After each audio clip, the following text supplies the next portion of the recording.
tout le monde, vous allez bien? C'est un plaisir d'être ici et c'est un petit peu intimidant. Quand je viens présenter Biomasse, ici, dans le groupe de Jean-Michel, c'est un petit peu comme si je venais discuter de religion au pape. Alors, c'est ce qu'on va faire avec un petit peu de modestie.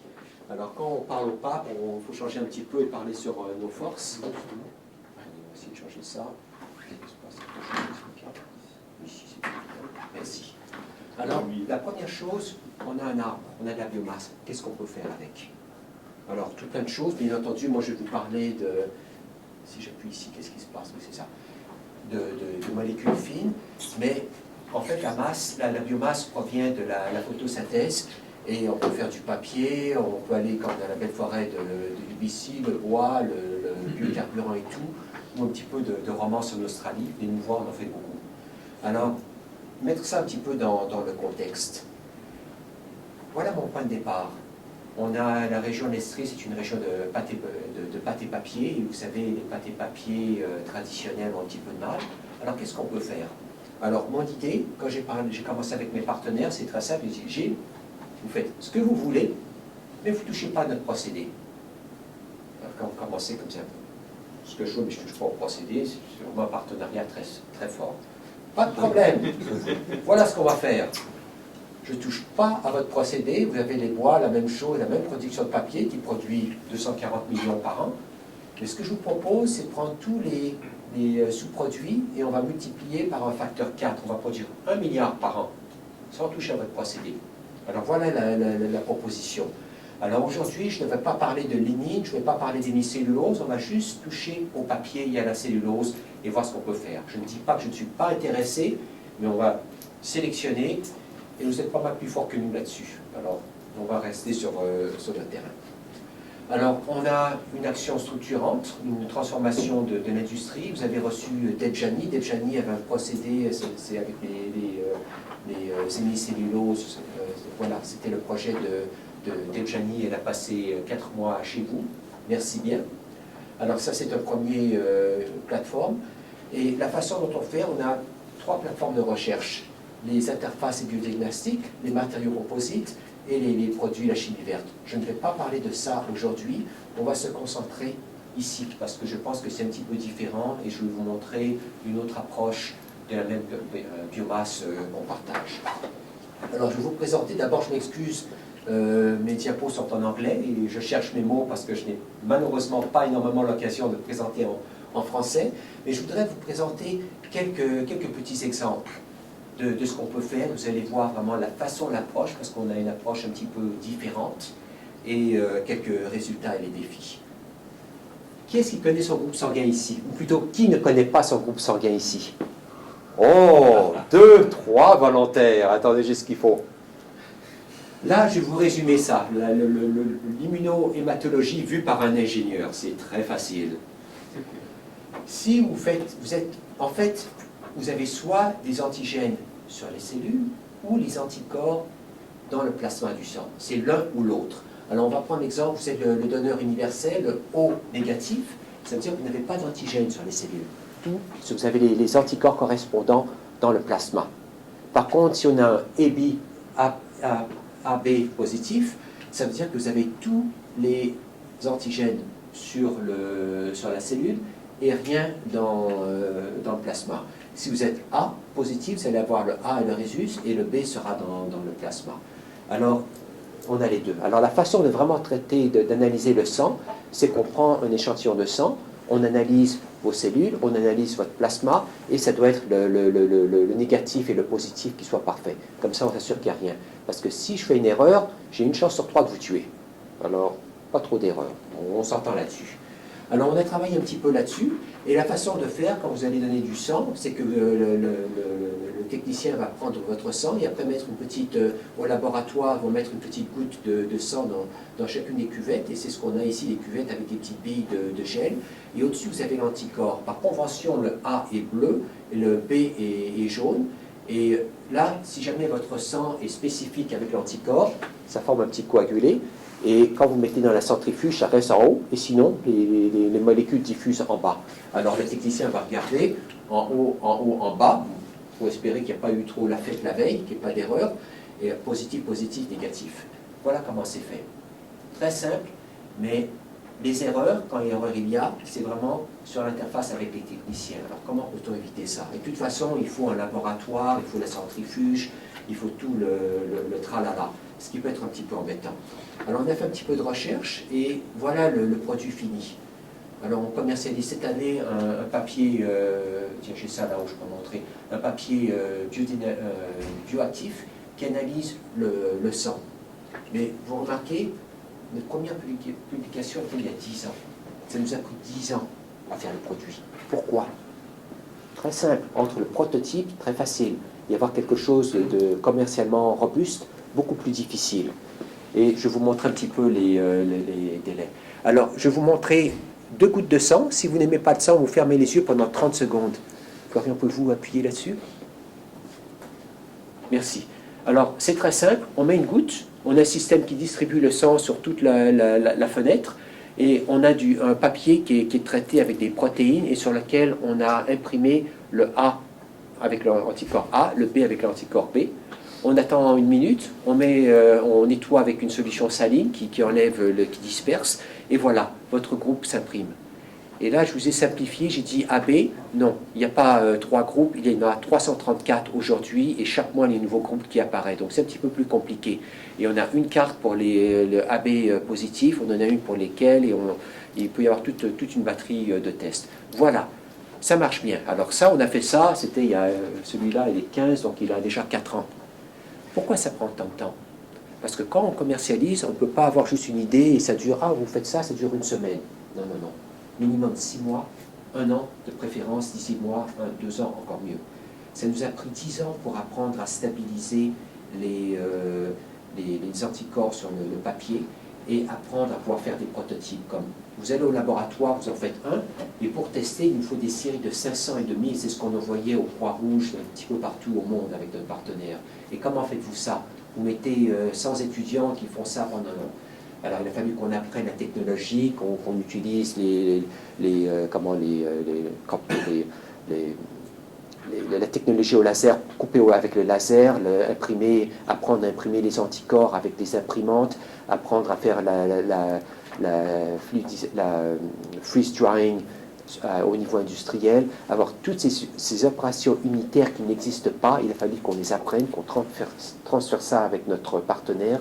Alors c'est toute la base, en fait, c'est tout un iceberg qui a dû être développé de façon à ce qu'on puisse faire un prototype.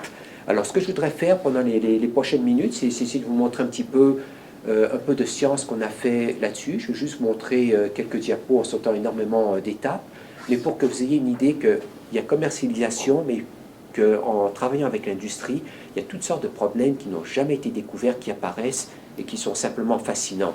Et je pense que vous avez un expert ici dans le domaine. Alors, une des étapes, c'est le vieillissement. Mes anticorps coûtent une fortune. Il faut que je les préserve. Et si je ne suis pas capable de les préserver, ça veut dire 2 choses. 1, que mon test ne va pas durer assez longtemps, et donc ce n'est pas d'intérêt, il va falloir le réfrigérer, ce qui tue l'idée. Ou 2, il va falloir que j'en mette beaucoup plus. Et comme ça coûte très cher, ça ne va pas financièrement. Alors il faut vraiment apprendre à conserver chacune des molécules. Alors on a travaillé un petit peu là-dessus. Alors ce qu'on a, on a une plaque de verre sur laquelle on met une couche de cellulose ou de n'importe quel composé qu'on veut. Là-dessus, on met l'anticorps d'intérêt. Et là, on peut faire vieillir et après on teste. Et la façon de tester, c'est qu'on met le sang qui est compatible avec l'anticorps et on regarde ce qui se passe. Alors si vous préparez toute cette série et vous mettez du sang, vous avez des peaux coagulées. Et en fonction du temps, la taille des coagulés diminue. Alors on a utilisé l'analyse d'image et tout ce qu'on fait, c'est qu'on mesure la taille en fonction du jour de vieillissement. Et si la couche en dessous de l'anticorps et la cellulose, c'est ce que vous avez. Si c'est l'acétate de cellulose qui est hydrophobique, voilà. Alors là, on commence à comprendre le vieillissement et on voit l'effet de la surface. Parce que vous mettez un anticorps et il va d'abord interagir avec la surface et ensuite avec l'air et après se réajuster pour être plus à l'aise. Et la façon de se réajuster, c'est vraiment orienter des composés, des groupes qui sont plus hydrophobiques vers la surface. Alors si vous voyez l'angle de contact de l'eau, donc l'hydrophobicité en fonction du temps, bon, tout va bien, et d'un seul coup, paf, l'anticorps dégénère et expose ces groupes hydrophobiques à la surface et ça cadre avec la diminution. Alors on a fait des travaux pour essayer de comprendre ça. On a si j'ai fait ces belles solutions, c'est parce que ces modèles, j'ai une surface très plate, j'ai une couche bien contrôlée. Alors je peux aller au synchrotron ou travailler avec la diffusion des neutrons. On a 2 endroits en Australie, on travaille à fond. Alors ici j'ai un bloc de silicone et vous voyez, c'est gris foncé, bleu foncé. Donc juste en voyant ça, je sais que j'ai une couche uniforme parce que la couleur est uniforme. Je sais que l'épaisseur est à peu près 20 à 30 nanomètres, parce que sinon j'irais dans une autre couleur. Alors juste l'œil est très très précis. Et après on utilise les neutrons, on passe une semaine pour calculer exactement ce que je viens de vous dire.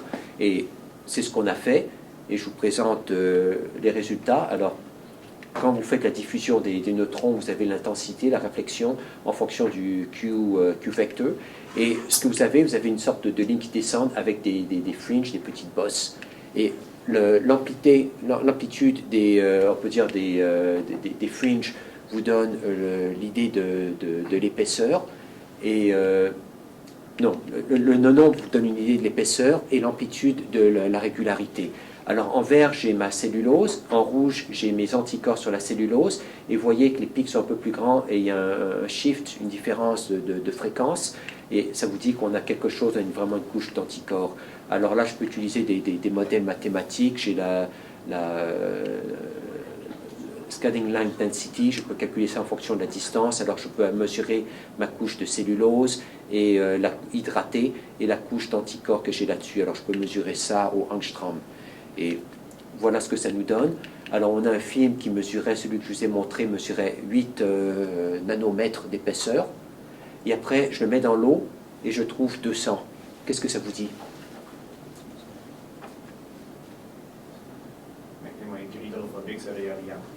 Non, mais j'ai juste la cellulose. Et j'augmente par un facteur 3. Donc qu'est-ce que ça vous dit sur ma cellulose? Soigné. Oui, soigné. Alors, ce que ça veut dire, c'est que je prenais pour acquis que j'avais une surface de cellulose, mais ce n'est pas ce que j'ai. J'ai un hydrogel. Quand ça monte par un facteur 3, c'est plus de la cellulose, c'est du gel.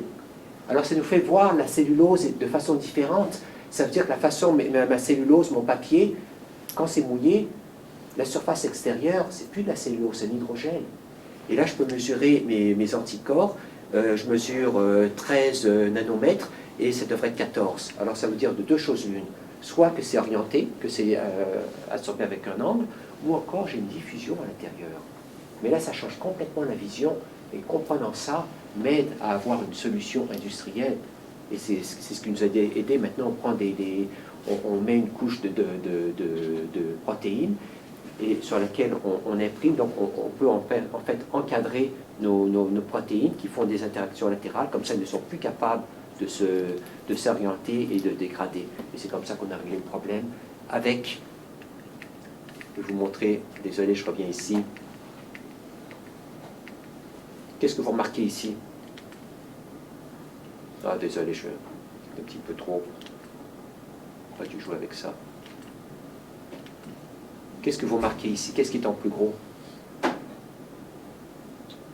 L'emballage. Ma solution, c'est l'emballage.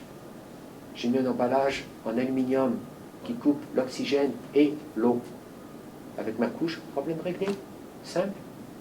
Bon marché, ça marche. Mon emballage m'a réglé mon problème. Alors, on continue. Alors, ça, c'était mon premier exemple. Et là, on peut avoir toutes sortes de belles publications. Bon, le deuxième projet, c'est celui, je vais vous présenter ce que fait Macan. C'est pour utiliser vraiment, c'est étudier le mouillement. Alors là, ce que je vous ai montré, avant, il faut tout un laboratoire pour mesurer ce sang.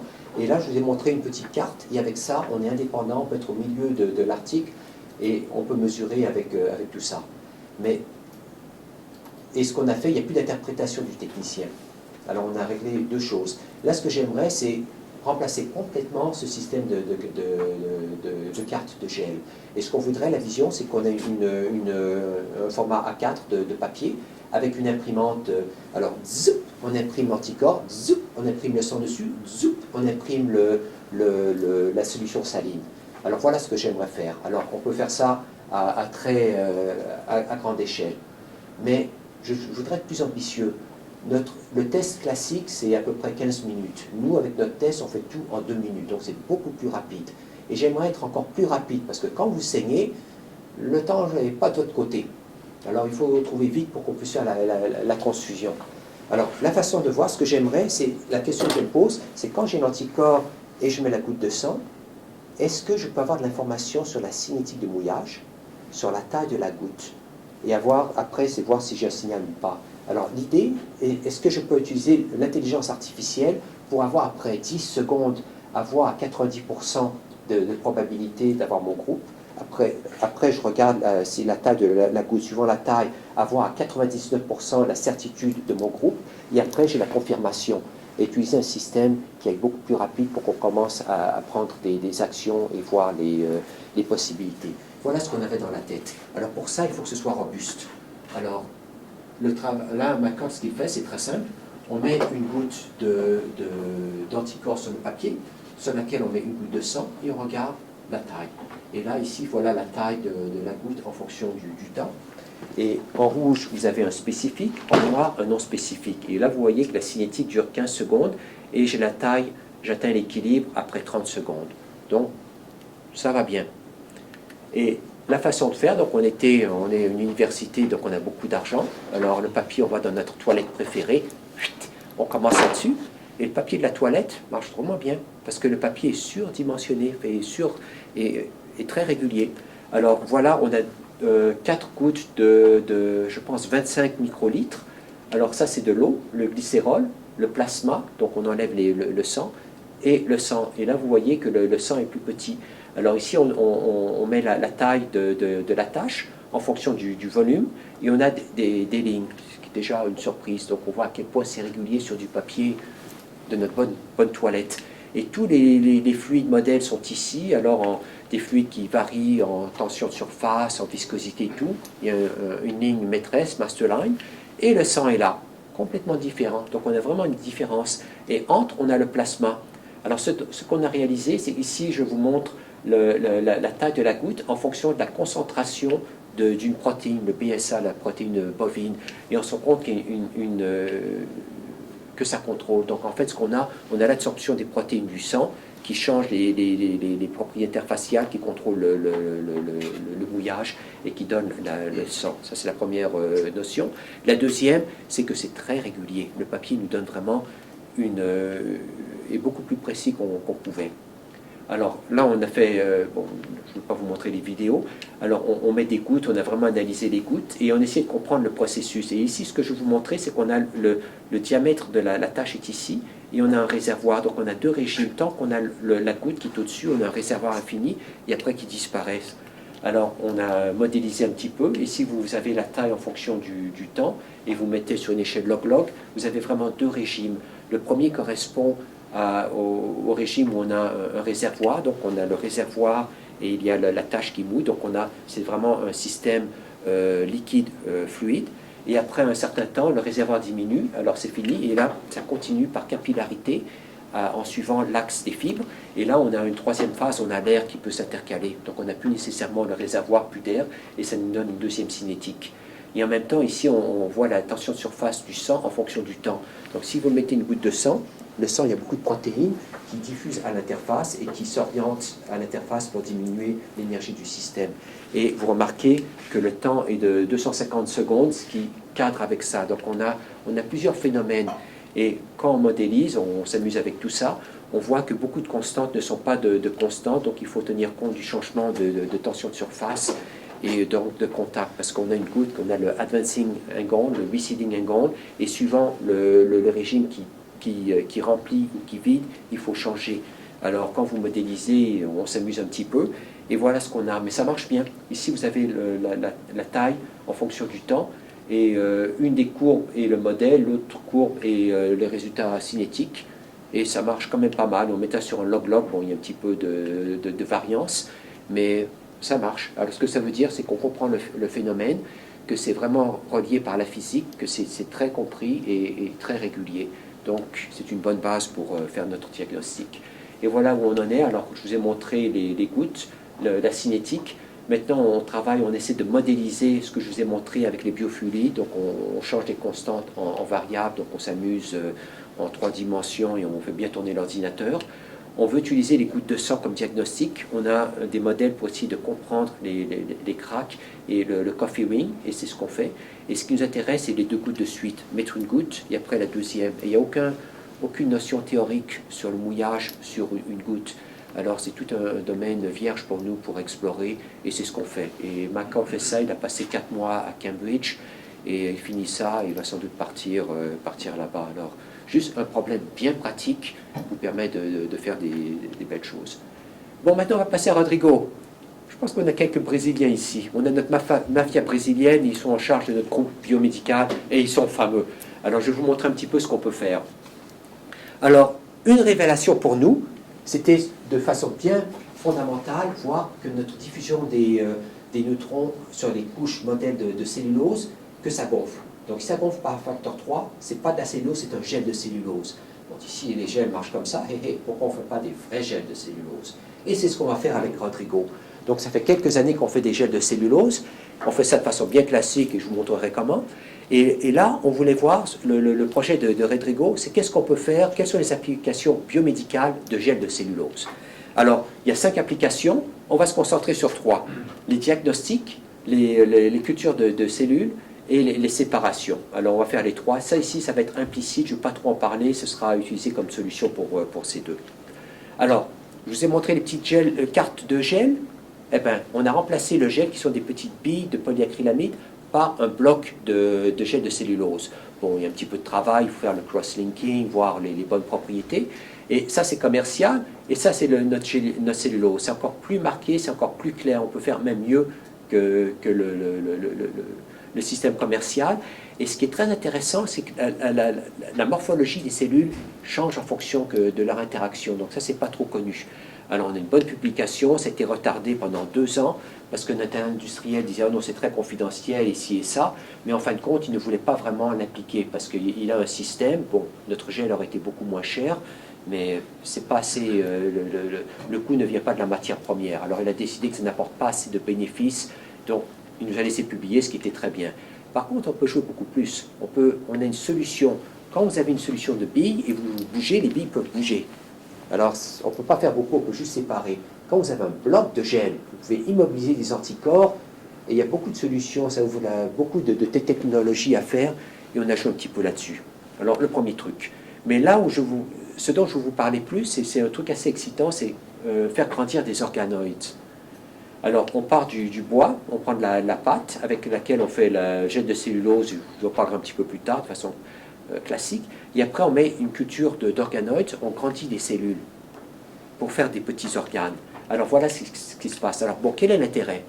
Si j'ai un cancer, mettons un cancer du côlon, la façon, c'est de prendre une biopsie. On va prendre une partie de mon cancer et une partie du tissu sain.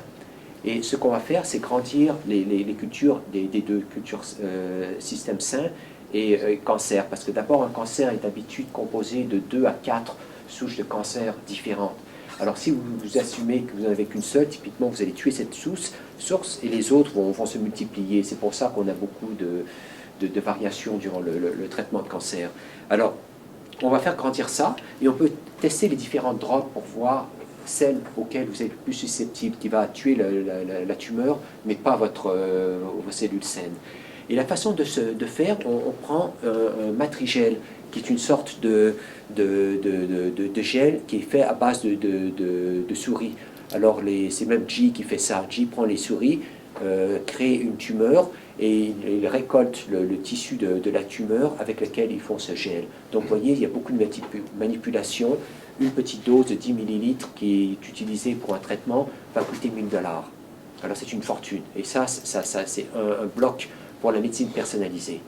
Maintenant, si vous faites ça avec la cellulose, surtout à 0,1%, c'est une fraction de scène. On est plus de 100 000 fois moins cher. Donc, c'est intéressant. La question, est-ce qu'on peut le faire? Et d'où vient la recherche?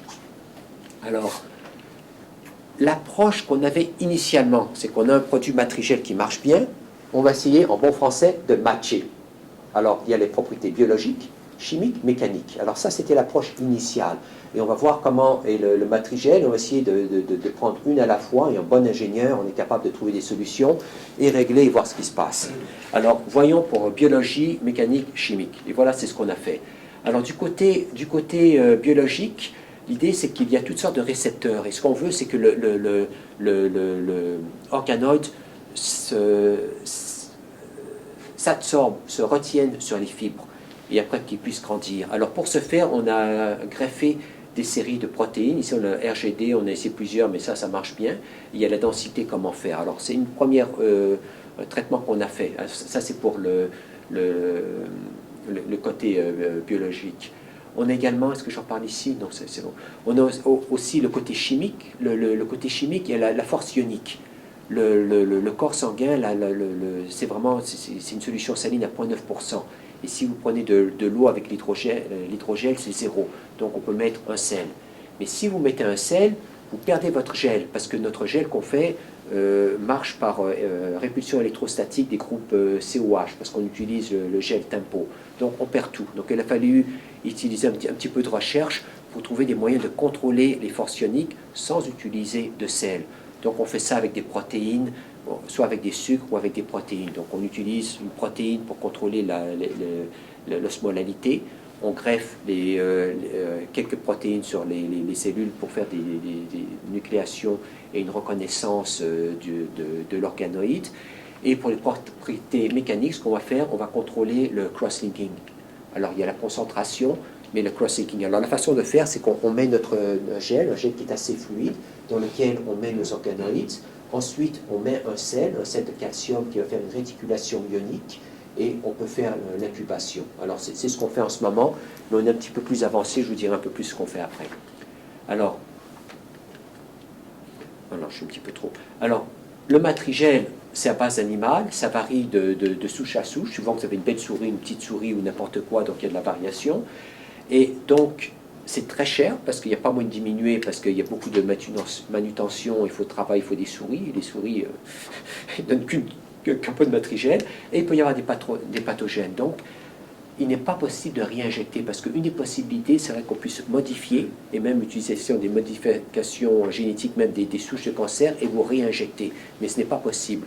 Par contre, si on a une souche animale, le cellugel, c'est à base de plantes, on peut contrôler toutes les propriétés, et c'est vraiment bon marché. On ne peut pas être moins cher que du papier. En plus, on prend de la pâte blanchie d'une usine. Alors, c'est absolument merveilleux. Alors, la première étape, c'est les propriétés mécaniques. Alors, dans une couleur, vous avez le matrigel, de l'autre, c'est le cellugel.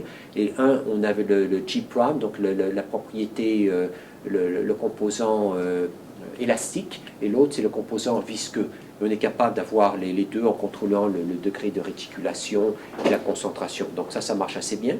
Et là, on a fait grandir des cellules. Ça, c'est notre cellugel, le matrigel, après 2 jours, après 4 jours.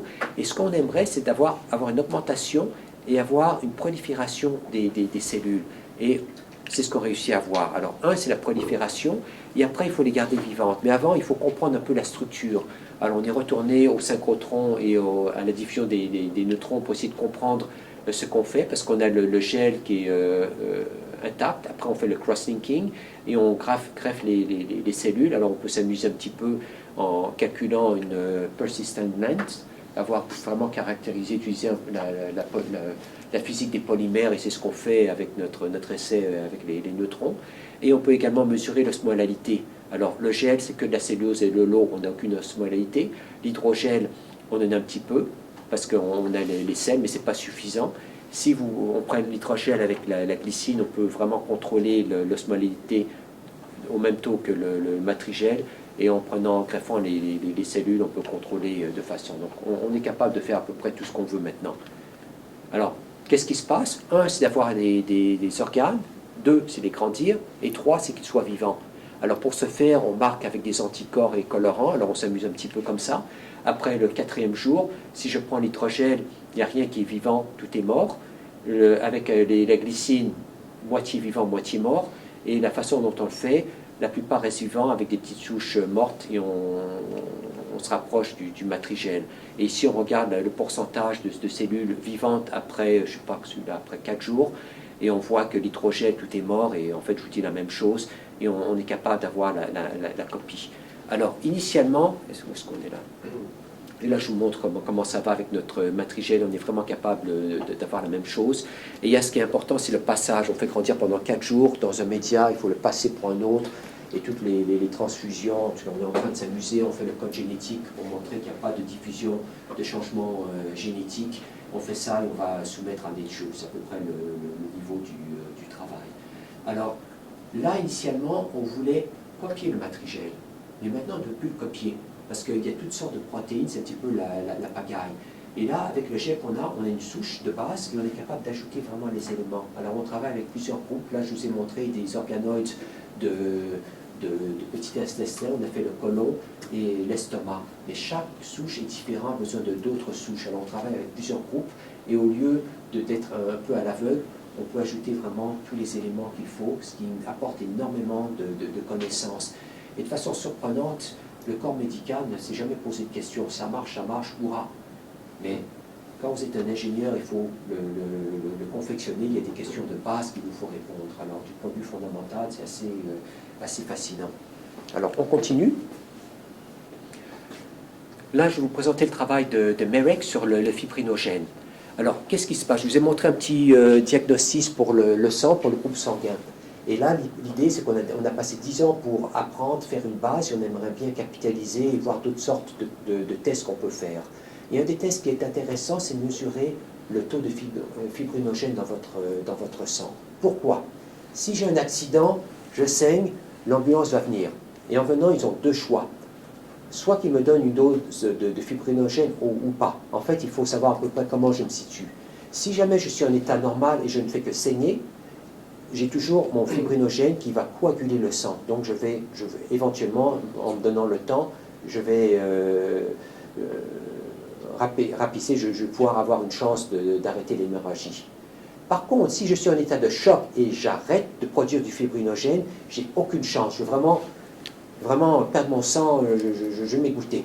Et dans ce cas-là, me donner une dose massive de fibrinogène va coaguler mon sang là où il faut et ça me donne une chance pour le transport à l'ambulance. Et la plupart des morts, c'est vraiment dans l'ambulance, c'est cette première demi-heure qui est critique. Par contre, l'ambulancier est un demi-dieu, donner le fibrinogène ou pas. Ce qu'il faudrait, c'est un test qui vous dise si oui ou non vous êtes en bas. Et c'est ce qu'on essaie de faire avec le papier.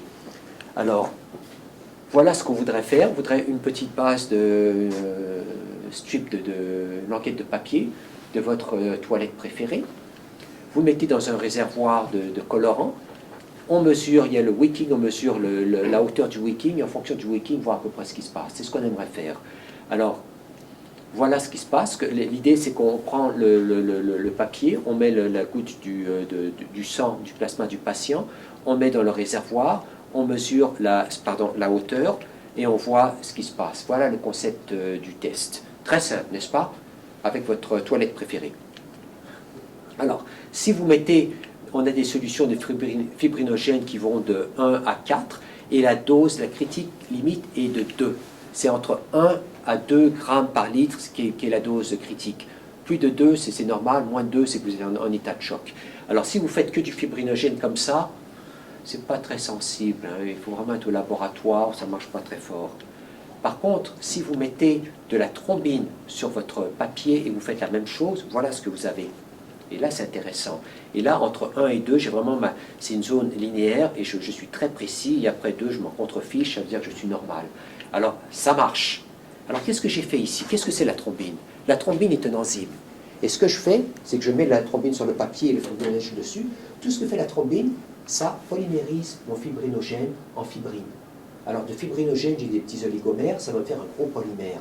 Mais ce gros polymère est très hydrophobique. Alors, change l'hydrophobicité du papier, donc change le wicking que je mesure directement. Et voilà, tout simple. Et ça marche. Alors, l'idée de base, c'est l'hydrophobicité. La cellulose, bon, avec le Pratix, l'angle de contact est d'à peu près 30. La même chose avec le fibrinogène, la thrombine, ça ne change pas. Par contre, vous mettez de la thrombine, donc du fibrinogène sur la thrombine qui polymérise en fibrine, qui est le long polymère, vous devenez complètement hydrophobique, vous avez un angle de contact de 100 degrés. Et ça marche. Bon, alors, vous me voyez venir avec mon petit réservoir de solution. Attendez, monsieur, ne perdez, gardez votre sang-froid, je vais vous tester ça le week-end. Non. Alors, bien sûr, on essaie de faire un petit test qui se porte avec la même base, et c'est ce sur quoi on travaille, et on a pas mal réussi. Alors là, il faut on a le prototype, mais maintenant on travaille avec des designers industriels pour avoir un truc qui soit commode. Parce que je vous montrerai notre test, il n'y a pas un mot, c'est très simple, c'est idiot-proof. Et c'est ce qu'il faut faire ici, enlever toutes les variables aléatoires de l'utilisateur. Alors il y a un petit peu d'ingénierie à faire. Et voilà. Bon, maintenant on arrête avec le biomédical, on va changer un petit peu avec la nanocellulose comme super absorbant. Alors, est-ce qu'il y en a qui ont un peu d'expérience avec les couches ici? Des papas, des mamans? Non? Oh, ça va venir. Ah, oui, ça fait longtemps. Ça fait longtemps, on perd un petit peu. Bon, le super absorbant n'existait peut-être pas trop en ce moment. Si vous jouez avec la couche, il y a des petites bouts de super absorbant. Et de fait, dans la couche, j'ai travaillé 5 ans avec Kimberly-Clark, on peut tout faire de façon biodégradable, sauf le polyacrylamide acide, sauf le super absorbant. Et aussi, jeter ça, ici, il y a beaucoup de déchets. Alors, on voudrait voir, est-ce qu'on peut remplacer le super absorbant avec un produit biosorcier, avec de l'aminocellulosique. Voilà l'idée de base. Et l'idée, la proposition, c'est de le faire avec la cellulose. Alors, les domaines d'intérêt pour nous, c'est l'hygiène, pour les couches et tout le tralala. Pharmaceutique, on ne va pas en parler. Food packaging, en fait, c'était notre sponsor. Parce que quand vous achetez votre steak ou votre champignon ou encore votre saumon, on n'aime pas avoir des liquides de couleurs bizarres qui se promènent partout. Alors, on met une petite couche en dessous qui absorbe tout.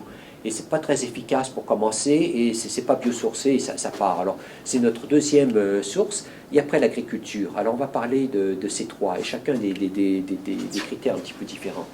Alors, là voilà, c'est comment on fait le gel. On fait toute la même chose, c'est très simple. De là, on fait de la pâte. Et là, on prend simplement de la pâte. On prend de la pâte d'eucalyptus qui est bien blanchie pour le papier fin. La pâte d'érable marcherait aussi bien.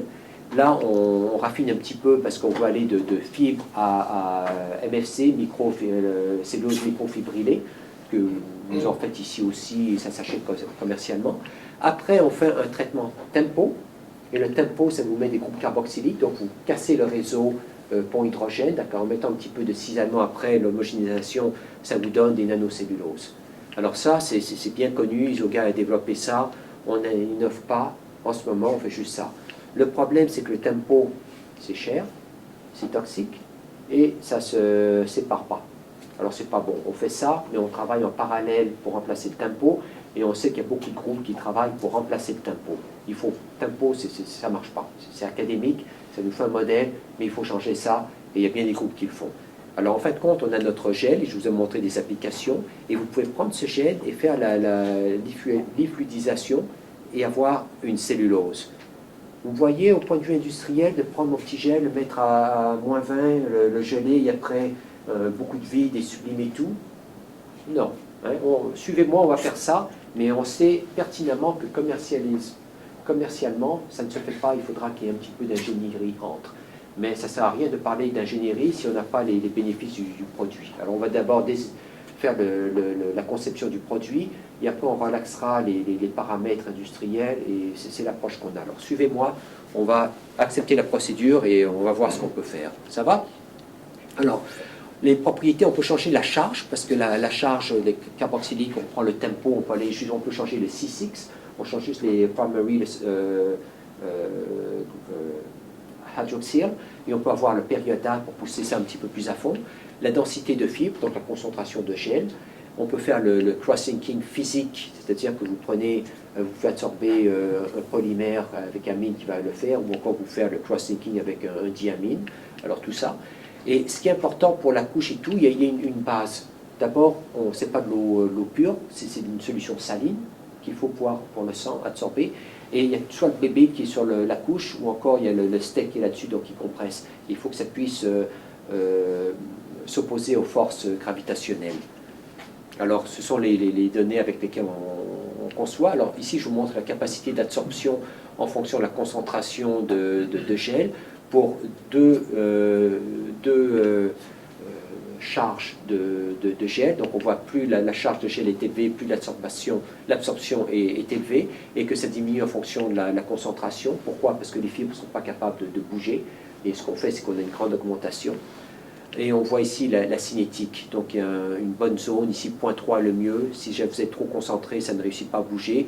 Et si vous allez à 0.2, 0.3, il n'y a pas assez de fibres, c'est que de l'eau, donc ça ne monte pas. Donc on commence à comprendre un peu ce qui se fait. Et après, il faut la compression sous... voir un peu les propriétés mécaniques de notre mousse. Alors, si vous faites le cross-linking chimique, vous pouvez le faire, on fait ça de deux façons. On fait chimique avec hexométhyldaamine, donc, ou encore qu'on mette physique avec un polymère, le PI, ça n'a aucun effet. On peut faire le blending avec de la microcellulose ou des cristaux de cellulose, et là, ça change les propriétés mécaniques. Donc, il faut comprendre.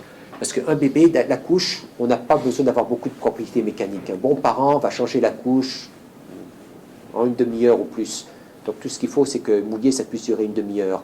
Par contre, votre steak, ça va rester, vous pouvez garder votre steak une semaine au frigo avant de le manger. Donc il faut que ce soit un peu plus durable. Donc suivant les applications, on cherche soit une durabilité liée, solide, on apprend à contrôler les propriétés de la mousse. Alors voilà ce qu'on fait. Et si vous faites le cross-linking, vous affectez, ça diminue l'absorption, et on essaie de comprendre l'effet entre réticulation, propriété et tout. C'est là où on en est avec ce produit. Parfait. L'Australie est comme le Canada. C'est le dernier exemple que je vous montre. On est un grand pays où l'agriculture est importante, faible densité. On est vraiment les greniers à blé du monde. Et entre le Canada et l'Australie, on doit fournir à peu près 20% des céréales du monde. Donc l'agriculture est importante. Le Canada, je pense que l'effet de serre nous touche. En Australie, c'est un désastre. C'est vraiment une réalité. Et on est le continent le plus sec. Donc il faut vraiment hydrater le sol. Alors ce qu'on essaie de voir maintenant, c'est comment on peut utiliser les hydrogels pour l'agriculture. Alors ce que j'essaie de faire maintenant, c'est le lien entre le monde forestier et l'agriculture. C'est ce que j'essaie de voir, et il y a beaucoup de gens qui essaient de faire ça. C'est très difficile parce que c'est économiquement très sensible. Alors je vais prendre des modèles et on va essayer de progresser. L'eau pour nous est très précieuse. Encore une fois, on est le continent le plus sec, et 70% de l'eau douce au monde est utilisée en agriculture. En Australie, c'est 60%. L'agriculture contribue à 15% des effets de serre, et vous voyez que la population va augmenter de 27% dans les 30 prochaines années, et qu'on s'attend à une diminution de 3% du rendement agricole à cause de l'effet de serre et de l'appauvrissement du sol. Alors ce sont vraiment les conditions sur lesquelles le goût travaille. Alors, quelles sont les stratégies? Fertilisants, ça a vraiment aidé. Hydrogel et mulching, donc empêcher les croissances compétitives. Alors là, on va se concentrer sur les hydrogels. En ce moment, les agriculteurs utilisent les hydrogels commerciaux, les polychloric acid dans le sol. Mais il y a deux problèmes. Un, c'est très cher. Et deux, les résidus de dégradation sont toxiques, cancérigènes. Donc, ce n'est pas une solution durable. Alors, qu'est-ce qu'on peut faire? L'idéal, ce serait qu'on prenne quelque chose à partir du bois ou qu'on puisse le faire. Alors, voilà ce qu'on va faire. On va commencer avec le gel de cellulose, en sachant que ce n'est pas commercial, c'est beaucoup trop cher. Je ne peux pas me permettre de prendre la belle pâte bien blanchie et faire un traitement de tempo et avoir un hydrogel que je sèche. Ce n'est pas fait. Alors, là, on fait ça. On va quand même le faire comme modèle pour voir est-ce qu'on est capable d'avoir les propriétés désirées. Et après, on va diminuer le coût. C'est vraiment l'approche qu'on a. Et on essaie d'avoir un système qui est au moins 1000 fois moins cher, de façon à ce que je puisse mettre un peu de technologie et rester 500 fois moins cher. Et ça, c'est l'approche, vraiment, Jean-Michel fait ça. Et ici, on va commencer je sais pas, avec le freeze drying, mais ce n'est pas réaliste. On va essayer l'étude qu'on va faire, c'est utiliser d'autres méthodes de séchage, parce que ça, c'est complètement réaliste. Et non seulement ça, mais c'est une mousse qui est très légère, qui est très réactive. Et ce qu'il faut, l'agriculteur voudrait que ça reste dans le sol pendant 3 ans. Minimum 6 mois, 3 ans de façon idéale. Alors, et on voudrait aussi comprendre un peu ce qui se passe. Là, si je prends cette mousse qu'on a développée, ça gonfle très rapidement et après ça reste. Donc si ça gonfle, ça va bloquer Si on le met de façon de surface, ça va bloquer le sol et ça ne va pas diffuser à l'intérieur. Et nous, ce qu'on voudrait, c'est qu'on ait un gonflement qui soit beaucoup plus contrôlé, qui permette une diffusion dans le sol, donc on le maintient durant les 10 premiers centimètres. C'est vraiment ce qu'on aimerait faire.